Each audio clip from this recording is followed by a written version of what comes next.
All right, here we go. We just did the last exercise where we're really working on this sternum lift and the shoulders back, the relationship between those two. And now we're going to start building a little bit more strength in the arms, a secondary relationship. So what happened after we really had this beautiful relationship with the sternum and the shoulders. Look at that beautiful opening. I wasn't there when we first started. I had that instigation to start lifting, to start flying. The body naturally was ready to take off. So we're not going to take off too much. We are going to take off, but we're only going to take off like this. And we're going to come back. And we're going to go forward. So basically the heels,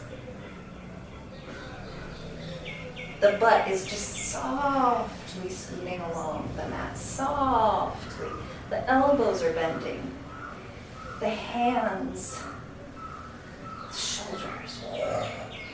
So what actually happened there? To get into that exercise, we maintained this relationship and we flew up. But then what happened? We sort of lost that, right? Because we bent the elbows, we lifted the heels, and in coming back and forth, we start working more here in this rotator cuff shoulder area. And we start noticing, oh, hey, these triceps back here at the back of the arms are also working. And hey, I have a totally different posture. I'm not in this flying posture anymore, right? If we go into full tabletop, you'll notice what we're doing now to strengthen is part of this. So that's good. We want to start making more connections. This is all you're doing. When you come back, notice your hand position, your palm. Notice your fingers. They want to lift. You have to constantly remind them to be flat. Why do we do that? Why do we keep our hands flat? When we keep our hands and fingers flat, it actually really helps us to keep the wrists from taking on excess weight that they can't manage. There's dozens of bones, I haven't looked up the exact number recently, and all those micro muscles, and all of these are actually help to support the work of the wrists and the elbows.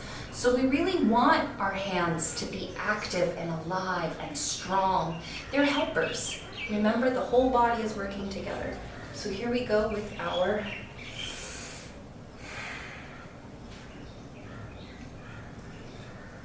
from here I am lifting, and I'm just rocking.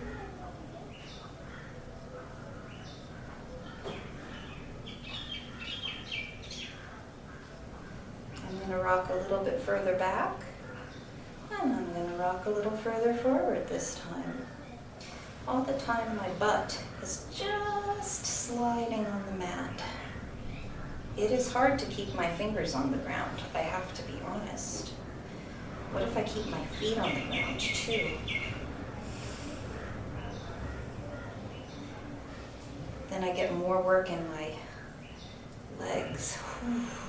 From here, I come down.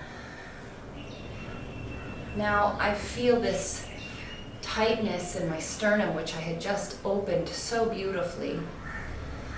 And I'm thinking, what happened? And I noticed at the end, this is weak, right? It can't maintain the open because it's weak up there. So I want to come back.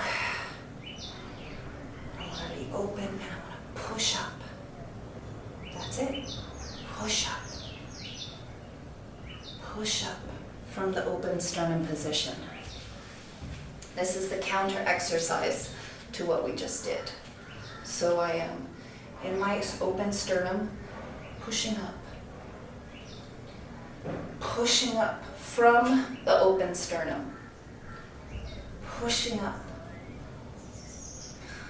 Pushing up, pushing up.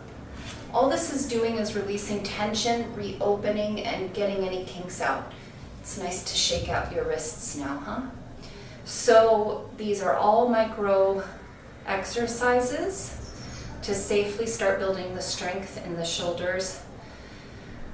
When we do a full tabletop, you'll know you're strong enough because your body will just sort of naturally go into it. And you might notice at some point that you'll go into the tabletop for like a second and then have to go down. Fine. So those will come later. For now, keep working on these micro movements. These are strengthening the small, tiny muscles that connect the joints, that allow for full mobility without injury. Om Namah Shivaya.